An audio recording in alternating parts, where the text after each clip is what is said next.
Ben says, "Hey Robert Nasson, you transformed my personal finance journey, and I first want to thank you. My question is about transitioning my side hustle to a full-time business. First, here's some insight into my financial situation. I've got 30,000 in my emergency fund. I've got 5,000 into cryptocurrency, 7,000 in my Roth IRA, 6,000 in my 401k, and 1,000 in a bridge account. I've got $35,000 in student loans at a 4.5% interest rate, and I lease my car at $275 a month. I started a paid media agency earlier this year, and I've scaled it faster than expected. My agency runs ads for entrepreneurs who sell products online. I plan to continue to scale it rapidly, but working full-time hinders me from putting my full effort into the business. I make $80,000 per year in my 9-to-5 job, and I work remote. At what amount of monthly income would it make sense for me to go all in on this side hustle and build it into a real business? My fiance and I's monthly expenses land anywhere between $5,000 and $6,000. She works full-time as a nurse and makes $70,000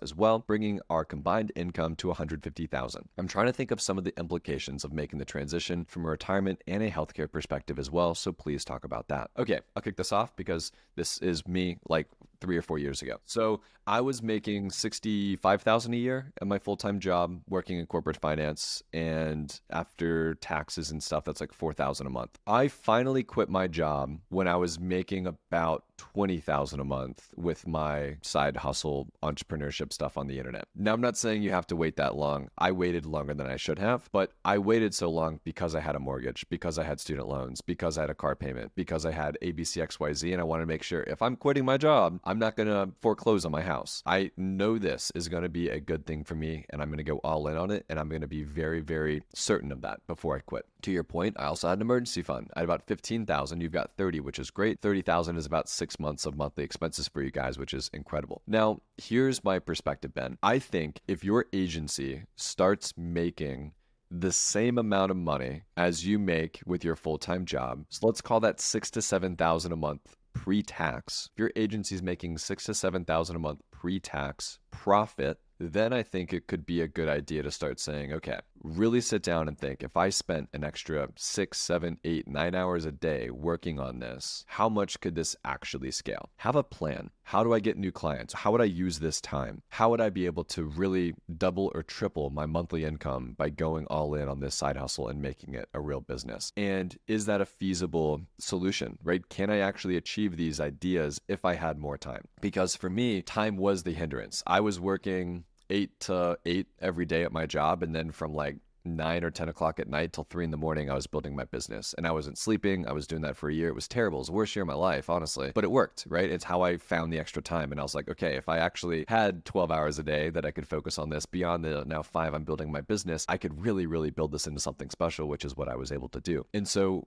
Ben, I love this idea. I think you should really, really give yourself a good old college try and do this. Another really cool thing is you have a fiance that is also making $70,000 a year, which when you break that up, pretty much covers your monthly expenses, right? So if she's okay with it, right? Guys, go get married first. But I think there's a world where if you have the opportunity to quit your full-time job after you're making 6,000 or 7,000 a month in profit, pre-tax profit with your side hustle, and say, okay, we're going to live off of my wife's income while I do everything I can to build this side hustle into a full-blown business that can make hundreds of thousands of dollars every single year for me, I would think she's probably okay with that. You also have 30,000 in a high yield savings account as well, which is great. Now let's talk about the healthcare component, and let's talk about the retirement component. I didn't have healthcare for the first 2.5 or 3 years of being a small business owner. It just didn't make sense for me. I'm very healthy. I don't know. I thought it was also pretty irresponsible, which is why I have it now. But what I have now is very different than what I had before. What I had before when I was working my corporate job was I could go and co-pays, and I could go do all this stuff anytime I want. I had dental, I had vision, I had all this stuff. As an entrepreneur,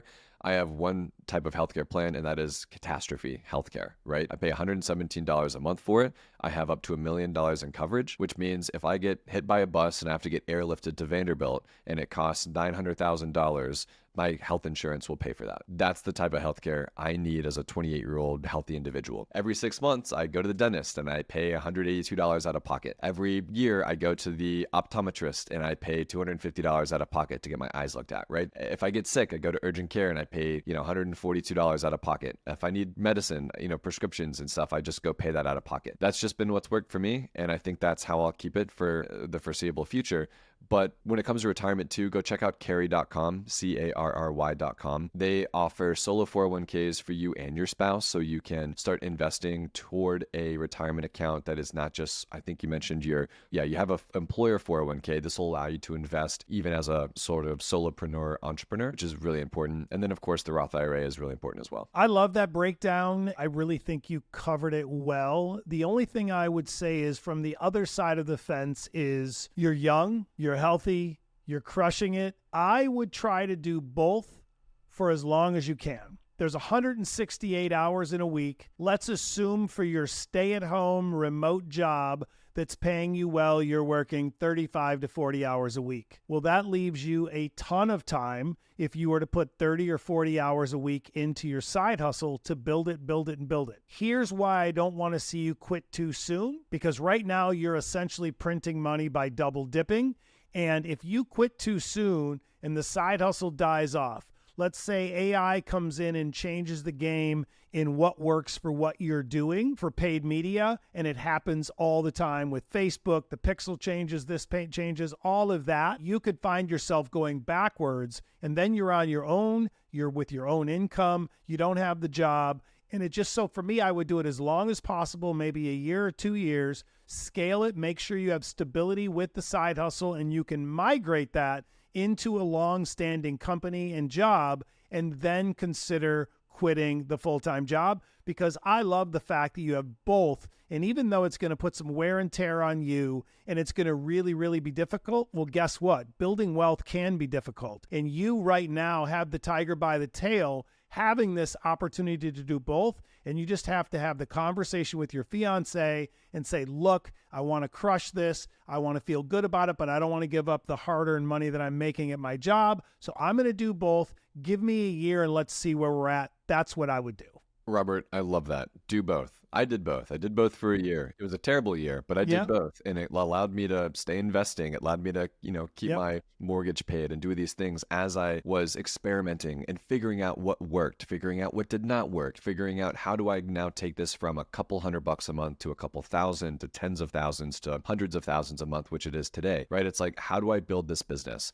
And, Robert, one of my favorite mantras or quotes is like, there's nothing more dangerous than someone who has their back against the wall. The only thing they can do is succeed, right? And by quitting my job, I was put in that position. I succeeded. And now I love this idea that Ben is going to do both. But Ben, there is something really powerful that comes with like, okay, it's all on me. I now have to go do this. And it gives me chills thinking about that as an entrepreneur. And Ben, I'm rooting for you, man. We really are. It's gonna be great. I love it. But for every Ben that's killing it and every Austin Hankwitz that killed it and made the transition, there's tens of thousands of others that didn't. And then all of a sudden they're not focusing on building their business. They're focusing on eating and paying their cell bill. So I just want to make sure Ben is fully ready financially to make the migration to being totally out on his own. And also, Ben, what taught me a lot here, entrepreneurship-wise, is if you are not a disciplined person, this is not a good idea. If you're someone who likes to be told like what to do at your work and like, hey, go do this, like, and you do it, right? You don't really have to worry about, I'm an entrepreneur now, I work for myself. Do I have to go sit down on the computer for, I'm going to watch some TV. I'm going to go do that. I'm going to go pretend to be an entrepreneur. Like, obviously you're making great money now, which is cool. So that's probably not you. But if someone out there is listening that is in a situation where they have this cool full-time job and then they want to go quit and build their side hustle into a real business,